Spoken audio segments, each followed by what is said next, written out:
Hello everyone, welcome to Lesson 7. We continue our production guide. We now arrive at one of the most dynamic and narrative-rich formats, interactive video content. The first example is IP crossover interactive video games with choice-based progression. This interactive video experience is centered on a collaborative IP crossover, combining familiar characters and words with choice-based gameplay. Users can select different options that lead to various game modes, challenges, and story paths. Blending interactive video with multiple types of minigames allows players to progress through levels, unlock new content, and complete the experience in a fun and engaging play-to-clear format.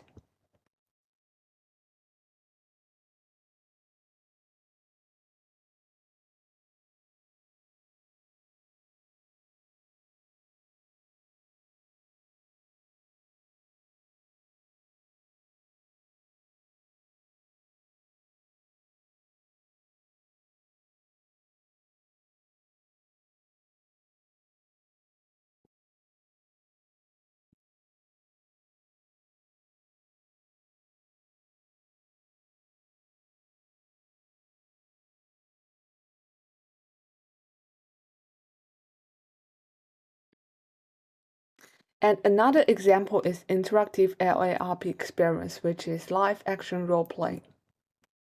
We can see a horror game.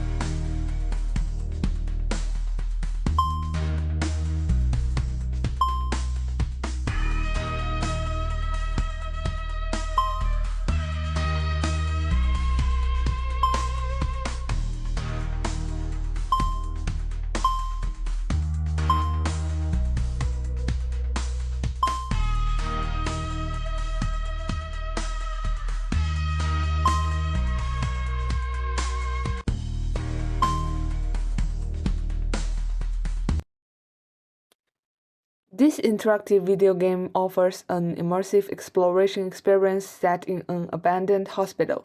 Players make choices that lead to slightly different outcomes each time, unlocking new scenes, uncovering clues, and deepening the mystery. It creates a unique form of digital LARP, where storytelling and discovery evolve through interaction. Video-based interaction makes videos playable and it enables interaction within video content, allowing users to engage with visuals in real time rather than passively watching. Because each interaction can lead to a different outcome, the content becomes more playful, dynamic, and engaging. The same experience can feel fresh every time, encouraging exploration and repeat viewing by turning video into a responsive system rather than a one-way playback. Interactive content adds creativity, surprise, and stronger audience participation.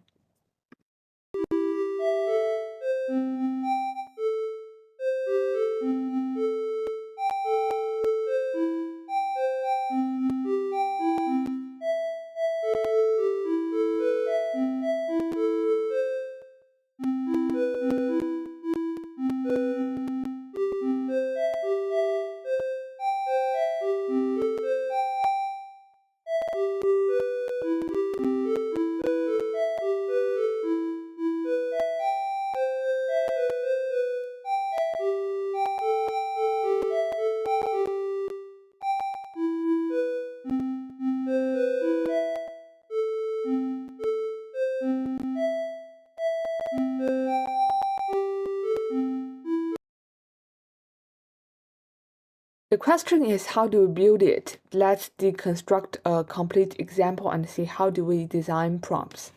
A successful interactive creation begins by setting a clear theme and primary goal to establish the project's vision.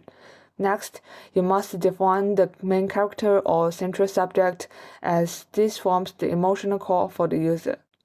With the foundation laid, the focus shifts to describing the core gameplay and interactions. To bring this framework to life, it is crucial to add animation and visual details that provide movement.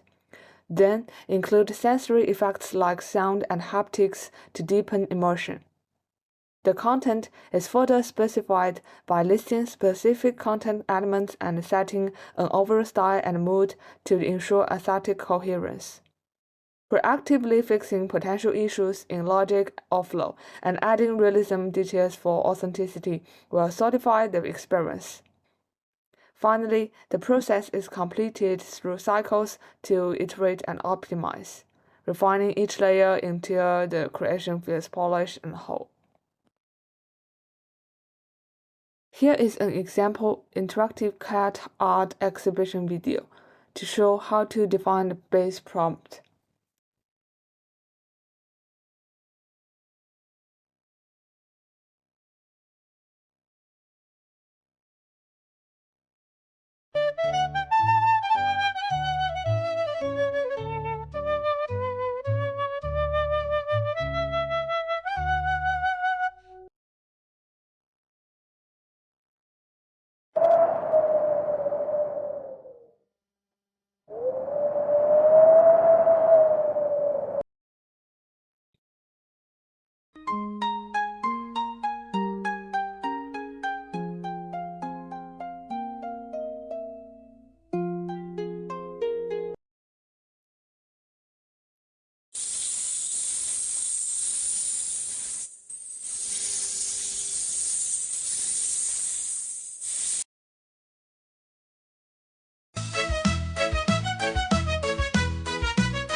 This interactive video gallery reimagines famous artworks with cats as the main characters.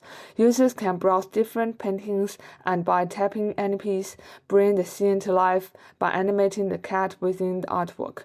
This turns each frame into a living video moment. Its idea round zero prompt works because it establishes a clear and sophisticated tone from the start. First one, core experience. The user scrolls, observes, and focuses, and the experience feels like a museum exhibition. And the second, visual style direction. The creators want dark cinematic atmosphere, high-end minimal humor, no cartoon exaggeration, and cats treated as serious actors. Then the third one, cinematograph animation rules. We want no fast loops, no jitter, and handcrafted micro motion only.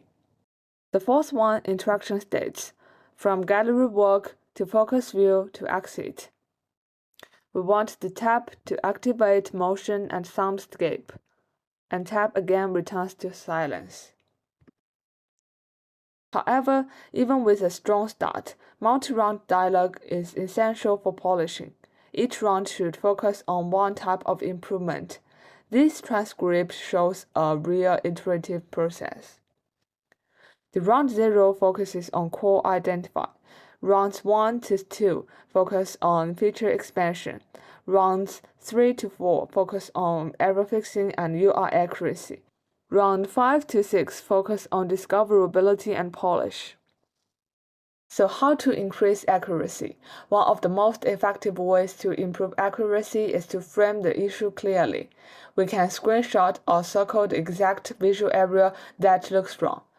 Then point directly to the element that needs adjustment. Specify what overlaps, blocks, or breaks the layout. Then describe the correct placement or expected behavior. This helps the model focus on the problem instead of guessing.